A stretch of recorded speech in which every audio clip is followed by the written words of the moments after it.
Good morning, everyone. Welcome to Alberta Capital Airshed's Clean Air webinar series. Thank you for joining us. My name is Selena Fairbank. I'm the engagement coordinator for ACA, and I will be your host this morning. Today's webinar is titled Protecting Little Lungs, Outdoor Air Quality and Children's Health. We will hear from two expert speakers on the health impacts of ambient air pollution and wildfire smoke on children, and why children are more vulnerable to poor air quality. As coping with wildfire smoke may be our new reality each summer, they will also provide practical recommendations on how you can interpret air quality data from various sources and what you can do during poor air quality events to ensure safe outdoor play. I'm thrilled to welcome our two esteemed guests who are here to help us make sense of it all. We have Dr. Ann Hicks, Associate Professor, and Dr. Amina Hussain, Assistant Professor, both from the University of Alberta. Before we get into our presentations, I want to provide some information about Alberta Capital Airshed, or ACA. We are a not-for-profit, multi-stakeholder organization. Membership and board leadership includes representation from educational institutions, municipalities, government, industry, NGOs, and interested citizens. The air quality data ACA collects at our continuous monitoring stations is reported to the public and used to calculate the local air quality health index, or AQHI, which we will learn about today. We also operate a large network of microsensors, which we will also learn about today.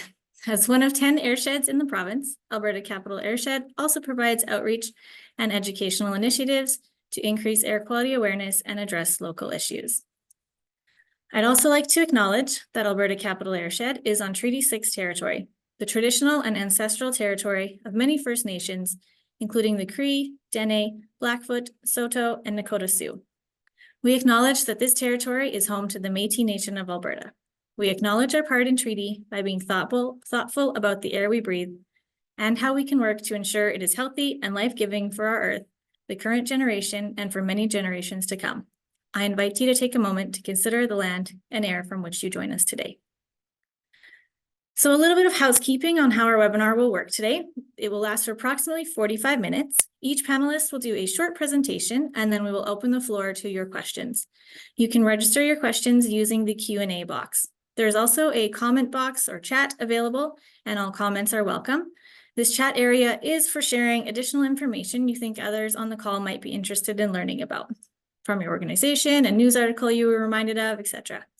We won't get to the comment box for Q&A, so please don't put your questions in there, but feel free to enhance the live webinar experience using this tool. This webinar is being recorded, and the recording link will be distributed via email within the coming days. Please feel free to share the recording link with anyone who may be interested. With that, on to our first presentation. So Dr. Ann Hicks is an associate professor at the University of Alberta in the Department of Pediatric Respiratory Medicine and Children's Environmental Health Clinic. She's a pediatric respirologist. Her research focus is on the impact of air quality, environmental exposures, and climate change on children's lung health, with a special interest in pediatric asthma. Welcome, Ann.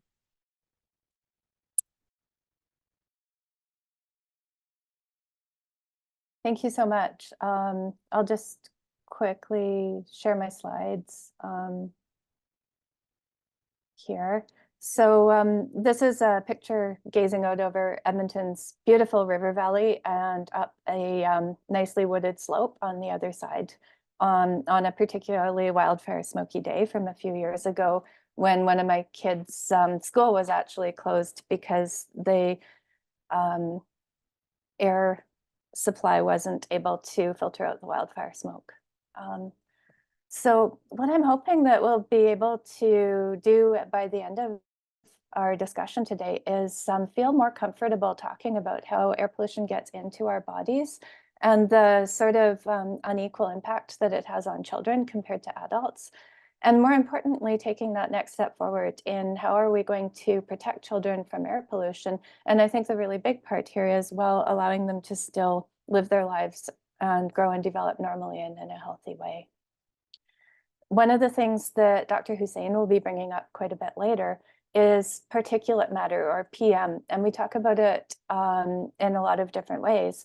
Some of the PM or particulate that we are exposed to on a regular basis, as well as wildfire smoke, are things like mold spores, viruses, lots of pollen at this time of year, as well as traffic exhaust. And then smog is kind of the product of different emissions and how they interact with each other, water and sunlight in the environment. So particulate matter, we often break down by size. We think about other things like what it's made of, but size is what's going to regulate where it lands inside our body. So the part that you can see is not the part you're actually breathing, tasting, or smelling. By the time stuff is small enough to get filtered out in your nose and throat, and there is a purpose to nose hair, and I'm just telling you about it now. Who knew, right? So PM10 or less than 10 microns, it would take 7 of those to be the width of a single human hair. Stuff that can get deep into your airways, so the PM 2.5 that we talk a lot about is 30 times smaller than the width of an average human hair. And things can even be absorbed directly into your bloodstream and also in through your olfactory nerve directly into your brain. So these are ways that different particulates can impact us. So what are the problems?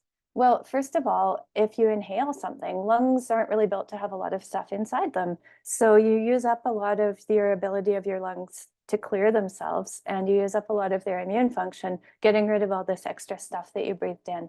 And I always think about it a bit like it's sand in your eye, right? It's not toxic or anything, but it's not in the right place, and that causes a lot of irritation. Some particulate matter contains things like oxidizing agents, and we all talk about antioxidants for health. So oxidizing agents include oxygen, and our body is equipped to get rid of that, the toxic effects of oxygen. But again, if we use that up, we don't have enough left for what we're supposed to be using it for. We can develop an inflammatory or allergic response as well. And then some particulates actually are toxic in themselves, like carbon monoxide or a lot of the volatile organic hydrocarbons. If you think about things like benzene or that might be part of traffic-related air pollution or burning products, and some heavy metals are also in the particulate matter that we breathe. So there's a question of why children? Why are children such an important part of this?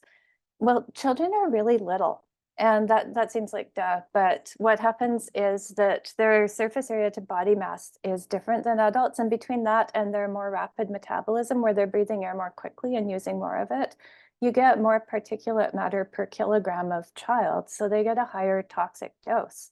If you think about clearance, their liver and kidney function is a little bit less, especially in infants and young children, because they haven't really ramped it up to full speed yet. So they're less able to detoxify things. Little kids are close to the ground. What does that mean?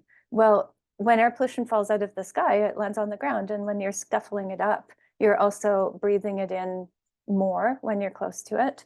And little kids have some, like, honestly, kind of gross behaviors. They put everything in their mouth, they crawl around, put their hands in their mouth. And they're also really vigorously active and they play outside. Kids can't control their environment.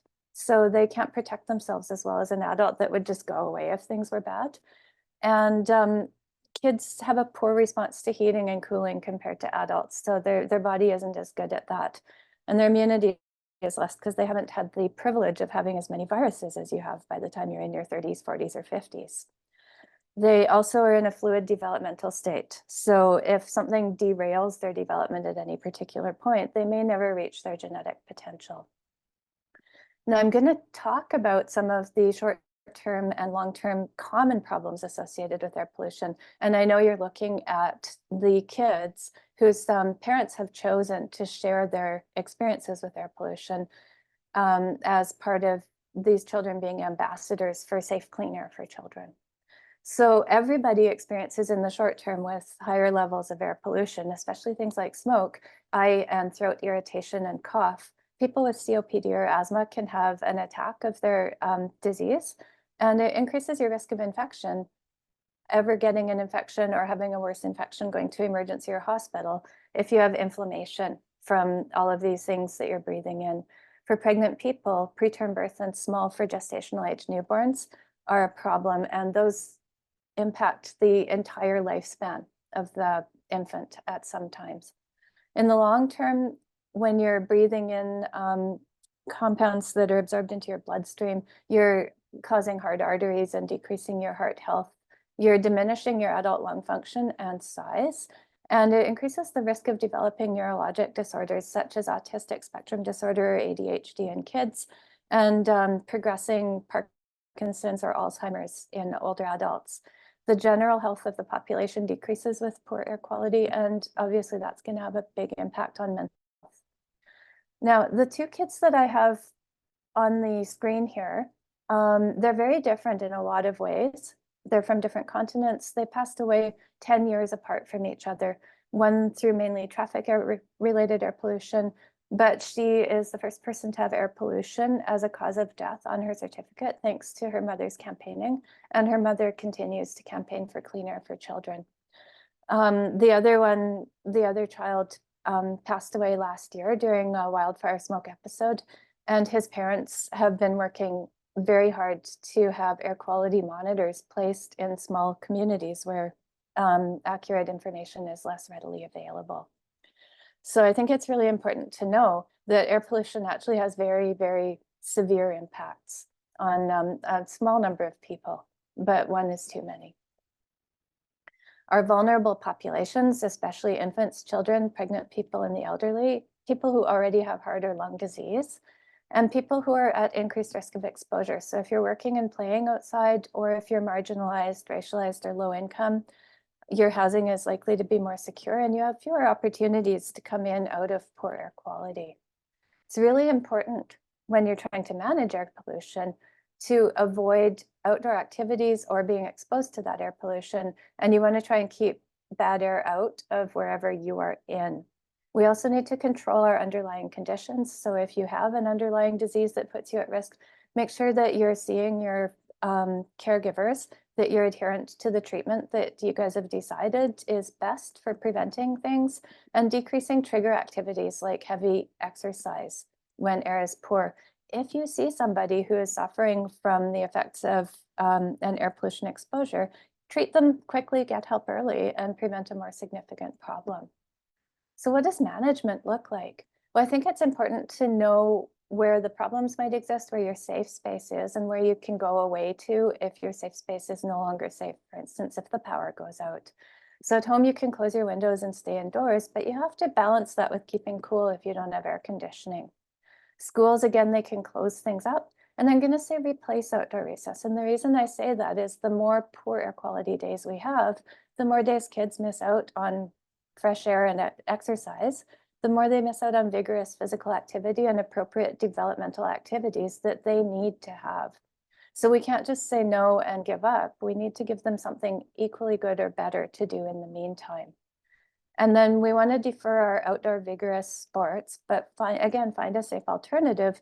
And I would say flip it on its head. And if it's really nice out, that's the day you drop everything and go camping or play Frisbee or whatever it is that you're going to do. Now, extreme heat is another thing we have to worry a lot about, especially with younger kids.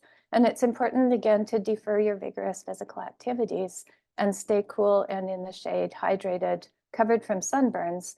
And don't leave people in any enclosed space, especially somebody who can't get out, because a car can become lethally hot at even not very hot temperatures, like 20 degrees outside. If somebody has a change in consciousness, that is absolutely an emergency. But lower level signs of being uncomfortable in the heat can be treated early. And remember that hot things burn. And like I grew up in the era of burgundy station wagons, and oh my goodness, you can really burn yourself on the seat. So it's hard to know what to do these days because, you know, I come again from an era where people used to toss their kids out after breakfast and say, come back by sundown, don't get into trouble. But fresh air and exercise aren't necessarily things that are happening at the same time every single day for people anymore. So I think that rather than getting locked into that headspace where it's like there's only one way to do it, we have to think outside the box and find ways to get our exercise that are really amazing and ways to enjoy our fresh air when it is fresh. But don't walk like my puppy because he really hasn't figured it out. So going forward, I want to advocate for looking for climate safe and air quality safe solutions. And I'll tell you that in this picture, the people are wearing masks. Our dogs, less good at decision-making, they eat the masks. So make sure that you're thinking about things outside the box, but in a safe way as we protect our children. Thanks very much. Thank you so much, Anne. That was a wonderful presentation. As a parent of young children myself, I think this information is really important to make more people aware. Before we turn to our next presenter, I do want to mention if you're enjoying this webinar or you know someone else who would like to engage in the work ACA is up to, there are a couple of great ways you can stay informed.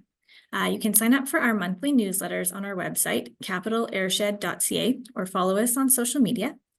You can find our social pages linked on our website as well. You can also view past recordings in our Clean Air webinar series under the Education and Outreach tab.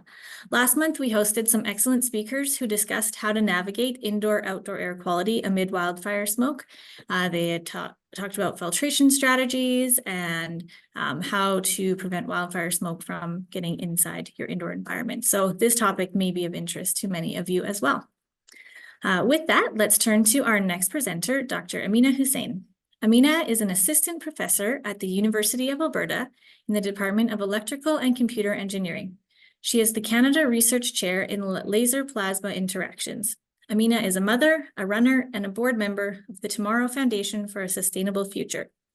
Her research team strives to address issues in climate change adaptation and mitigation, which has brought her to this work in air quality monitoring. Welcome, Amina. Thank you so much, Selena, and thank you to everyone for attending. So I'll just get my slides queued up. Hopefully you're seeing the correct view.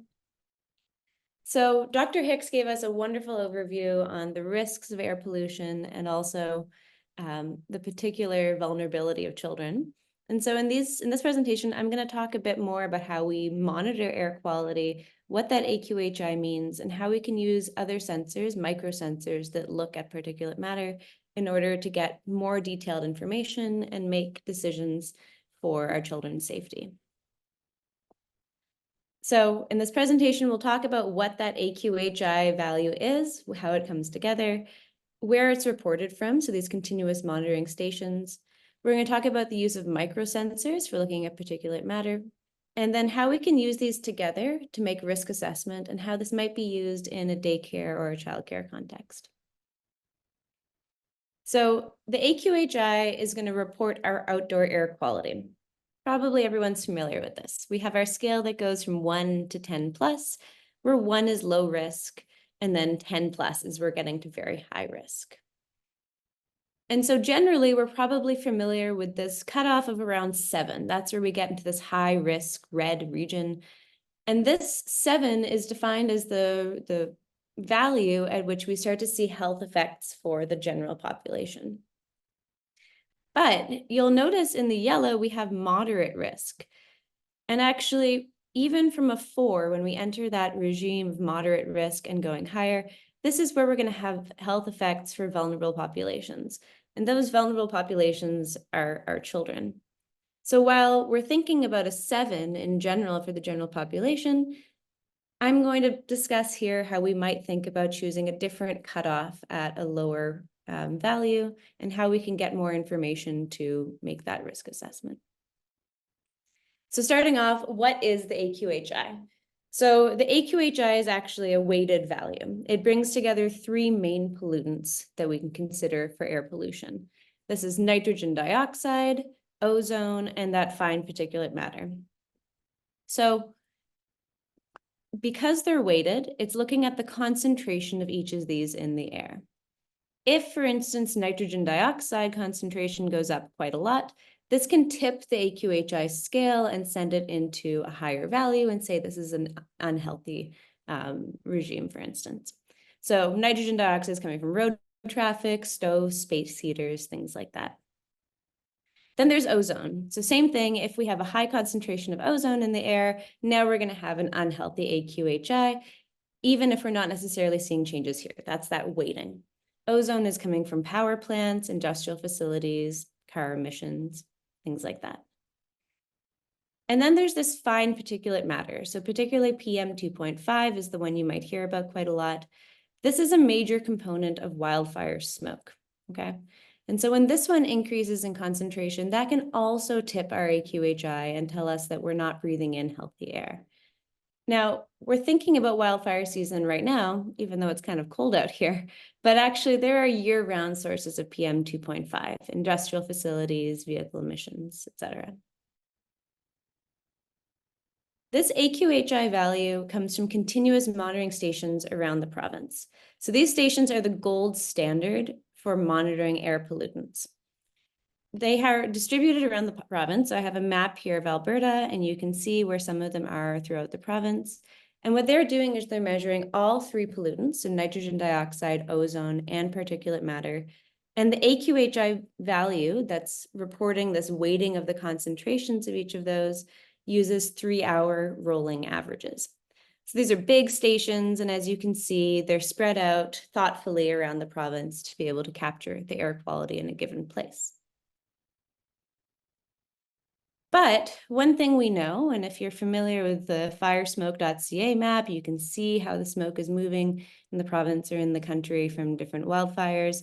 You've experienced yourself, I'm sure, that during wildfire events, air quality can change rapidly. What I'm also showing here is just a screen capture from an Apple Maps air quality monitoring. They put in a bit more information, and you can see the air quality can actually change even block by block. So there's two considerations there. Our continuous monitoring stations are the best resource for understanding air pollution and the concentrations that are in the ambient air. But using that 3-hour rolling average might mean that sometimes there's a lag in understanding the air pollution from wildfire smoke because it can come in so quickly. We may not see it until they report the next value in AQHI. You could also be further away from the continuous monitoring station than someone else. And so this means that maybe that air quality near you isn't being properly reflected by your continuous monitoring station. So what can we do about this, and particularly in the context of wildfire smoke? Well, microsensors actually allow us to measure particulate matter, so that PM 2.5, and they can give us real-time and local measurements. So the project that Dr. Hicks mentioned from, that was the legacy of Carter, the little boy who unfortunately died in BC, this is installing more of these microsensors in communities that didn't have them because they can give you more information about wildfire smoke. So this is the map of our continuous monitoring stations. And now I'm going to superimpose on it these microsensors, okay? So they're little. This is an example of one of the commercial microsensors. It's a purple air monitor. There are other monitors as well. And this is a map that comes from the University of Northern British Columbia that's showing the location of purple air and other microsensors around the province. And so you can see that this can actually fill in some extra space and give us some more information about air quality.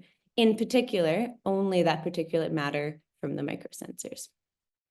So if I zoom in on Edmonton, I'm in Edmonton, you can see these are where my community stations might be. So this is the average of 3 continuous monitoring stations in Edmonton. And then if you look, this is the map of the microsensors that are near me.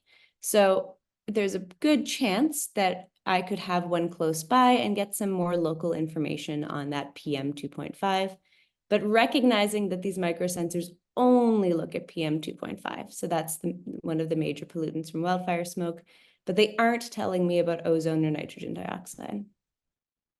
Another really cool thing about these microsensors is that you can get a time history of the PM 2.5 pollution. And so I pulled this from a sensor in Alberta, and you can see that even over a few hours, right, we can see spikes in our concentration going from somewhere in this moderate level, suddenly going up into this unhealthy level and coming back down to this moderate. And some of this wouldn't be captured in that 3-hour rolling average from the continuous monitoring stations. Now, there's just a few important caveats. These sensors are great, but they're most accurate within 500 meters, so you do want to have one closer to you. And when you're looking at these time histories, again, these are smaller sensors. They are not operating the same way as these large continuous monitoring stations. So even though we can get a time history down to 10 minutes, generally best practice is to use the 1-hour average. Okay, so that's a lot of sort of technical details on these stations and these monitors. And my son might say, cute, but what do I do with them? And what we're recommending is that you can actually check both your continuous monitoring stations to get the 3 major pollutants and also your microsensors to understand that particulate matter, PM 2.5 pollution, and use these together to improve your risk assessment. So how would we do that? Well, one way that you could imagine doing it is going on and accessing your AQHI. So you can do that from the Alberta AQHI map. This is the valley that's reported on most of your weather apps. A really great one is the WeatherCan app. This will tell you what is the pollution at my continuous monitoring station from my 3 major pollutants, and it'll return to you an AQHI value that will be somewhere in this risk range from 1 to 10 plus.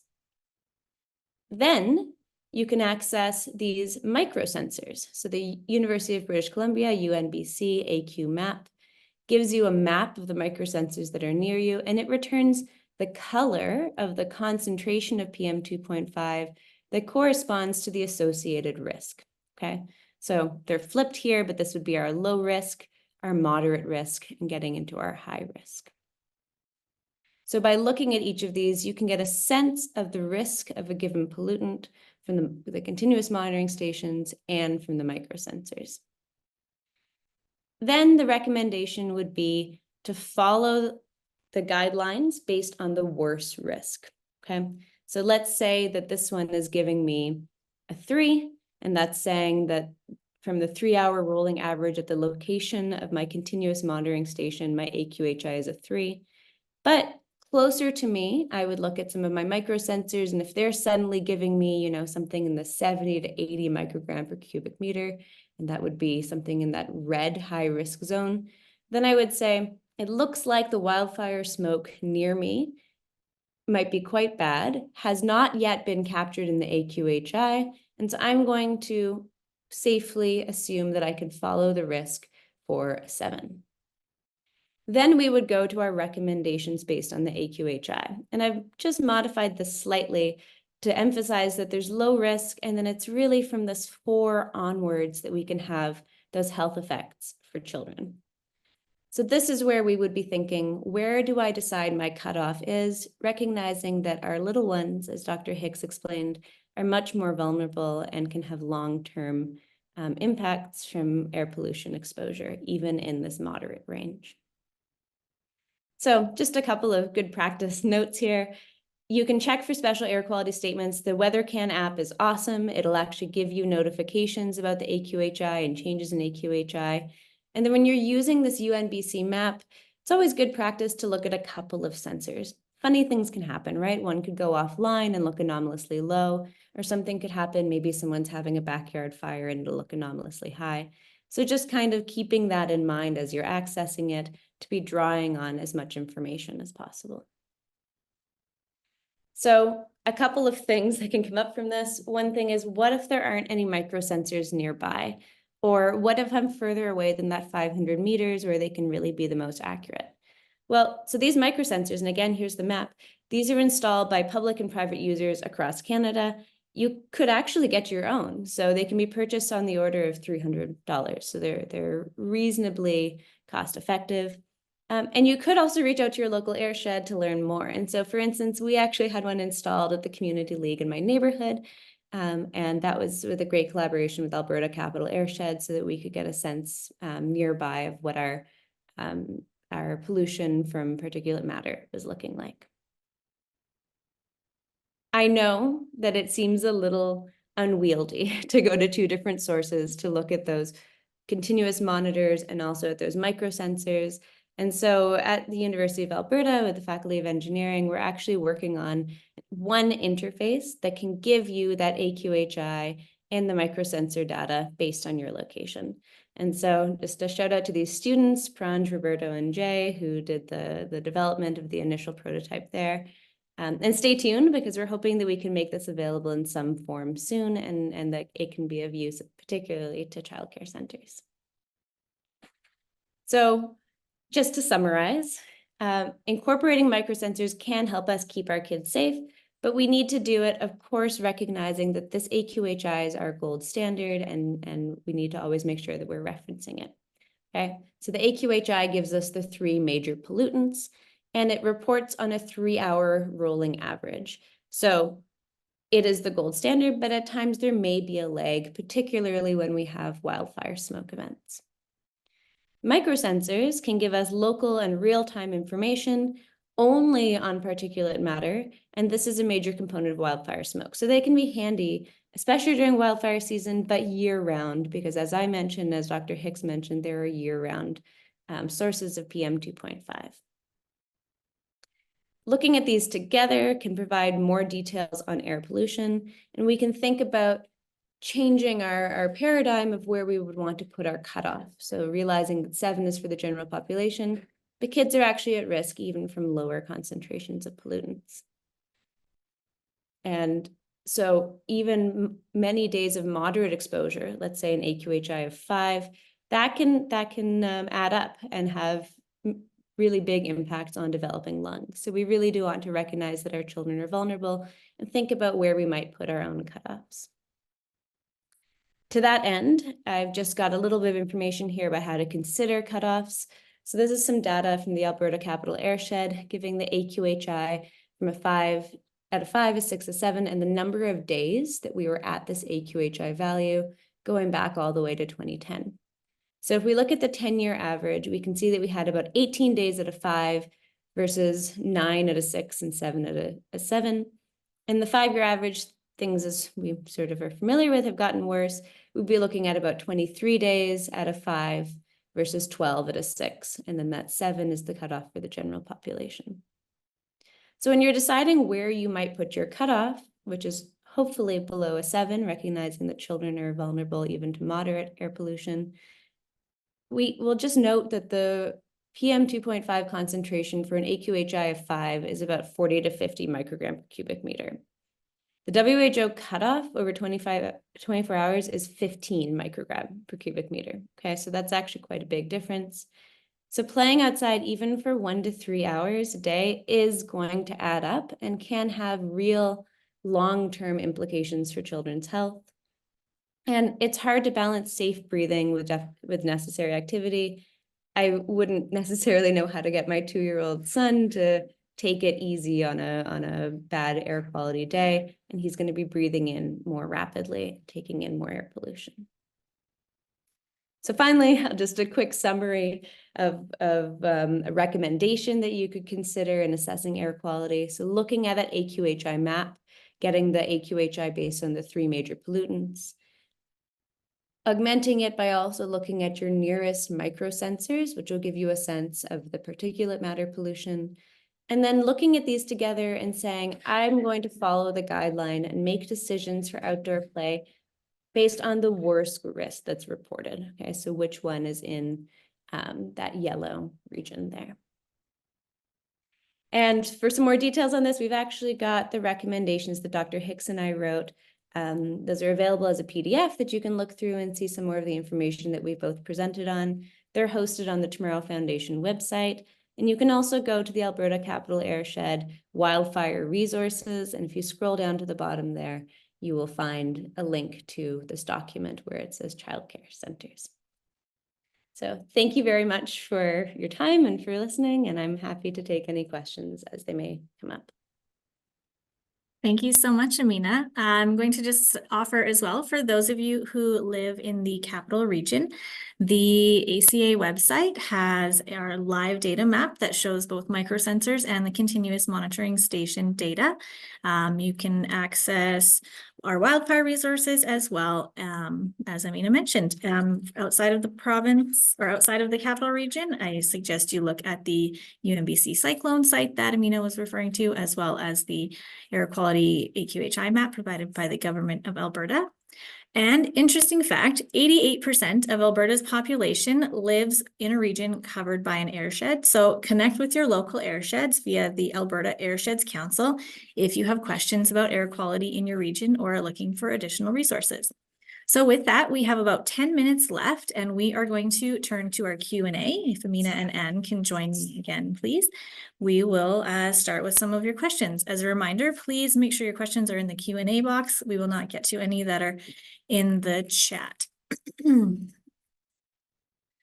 So during smoky days when we are stuck inside but cannot run air conditioning units, otherwise we're drawing in poor air, do you have any recommendations for creating a safe indoor environment for staff and students? I'm also going to plug our webinar from last month. If you check our website, there's some great information there. Otherwise, I will turn it over to Amina or Anne.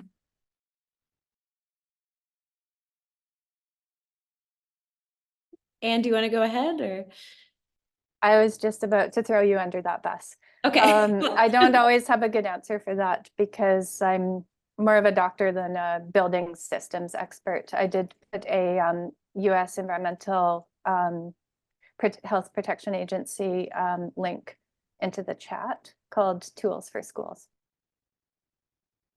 Yeah, I would just add on, again, this is not necessarily my area of expertise, but it's something we're thinking about, right? So I think, I don't know if it was the same question, but I was reading in the Q of A, someone was saying it may not be practical to plug in portable HEPA filters. And I can understand that, right? You've got little ones running around. Do we need another webinar on how they shouldn't touch outlets, right? But there are, I think MERV 13, there's things that you can do for other filtering within the center.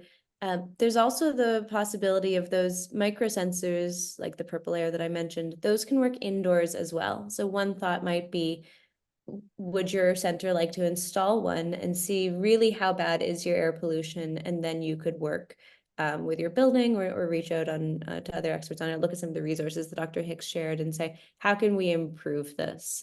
What is the most effective intervention? Sorry, maybe not the best answer, but something I was thinking of. And I think there was actually a publication by a school in the Pacific Northwest that looked specifically at implementing in-room HEPA filtration during wildfire smoke events with good success. Thank you. So a couple questions about purple airs that I'm going to try to group together. So would you recommend childcare centers consider purchasing their own monitor for best and most up-to-date info for wildfire smoke? So as you mentioned, Amina, you can get both indoor and outdoor microsensors. Maybe it's a good thing to tie them together. As well as, does the UNBC microsensor map include microsensors other than purple airs? I'm going to answer that one. They have the PM data from continuous monitoring stations and all types of microsensors that are publicly reported. So would you recommend childcare centers having their own microsensors indoors and outdoors? I mean, I think yes. The nice thing about them is that they're reasonably affordable, right? And so especially if you don't have a microsensor close enough to you that you feel comfortable. And I think that was part of the issue again with Carter's project, was that they were looking at microsensors, but they were far away. So they can be powerful tools. And if it's within your budget to have one, I would say that would be great.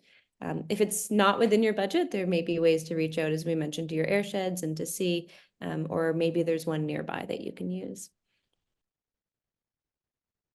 In the news recently, they mentioned changing to a 1-hour rollover of monitoring versus the 3-hour for AQHI. Do you know when this will start happening? I think we do know that has already taken place as of the beginning of April. So that's a good change. And that's when the AQHI exceeds a 7, you will see a change in frequency. If anyone wants to add anything else on that? So if I'm understanding that correctly, Selena, that still means that there can still be that lag before it tips the scale. And so those microsensors can still be useful. So it switches to 1 hour once it gets to the unhealthy range. And I think that's a 7. But prior to that, and where kids might be sensitive, it will still be using the 3-hour rolling average. Those microsensors can be really handy in there. So with children spending more time inside than outside during the average day, how do you recommend childcare facilities find the balance between parents who want their kids to be outside no matter what and parents who are concerned about kids being exposed to wildfire smoke? And how could facilities communicate with parents about how they're taking air quality seriously? A lot of those things are really hard questions, right? Because kids have a variety of needs. We were talking just before this webinar about the differences in napping. some kids desperately need their nap, other kids can't nap anymore by the time they're 3. And so I think that air quality is one of those other areas where, you know, there have to be some hard stops where air quality is just unhealthy for everybody. But there also has to be a robust discussion between the people who are sharing the space and the service and whose kids are all attending to make sure that cutoffs are acceptable to the majority, right? And that we're taking everybody into consideration. I don't think it's different than temperature variations and other things. I will say that one of my severe asthma patients as a young child in daycare was an advocate for some changes to outdoor air exposure that allowed them to actually attend the daycare they were paying for more frequently during the summer months when air quality was particularly poor, because they would be out for a week or 2 at a time with asthma attacks on a regular basis if they went out for regular playtime. So after pointing out that infants were in a group with higher risk, the daycare allowed that child to be supervised slightly differently on poor air quality days where everybody else still considered it to be acceptable. And that was a way that the daycare was able to arrange protecting everybody. That's really great to hear. We see a lot of outdoor activity policies like Alberta Soccer Association, where the recommendation to change activity level is at a 7+. Do you think there should be graduated recommendations for different ages, with activities being canceled for younger children at a lower or in the moderate range?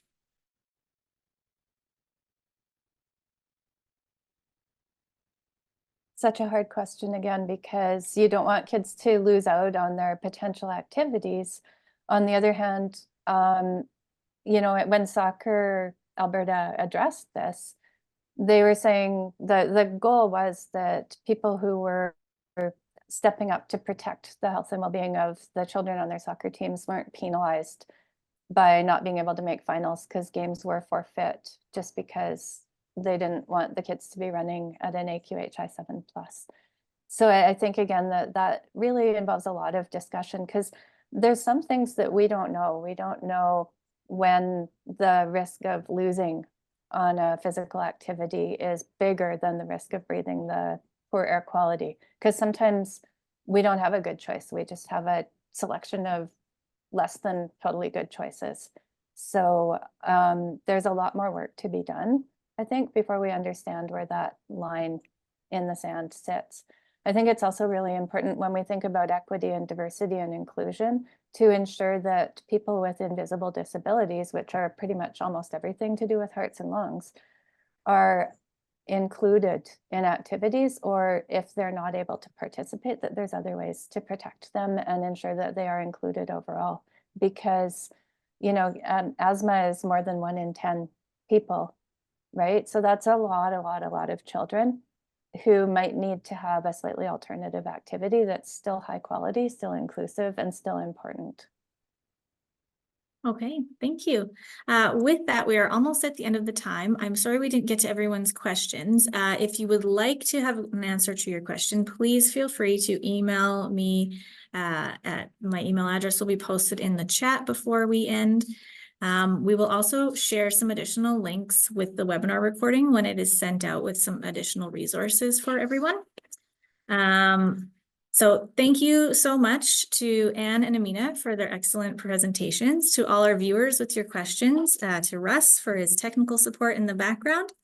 The webinar will be recorded, or it has been recorded, and the recording will be sent out within the next week, and it will also be available on our website indefinitely. So check back there. And as I said, we will include the additional resource links as well.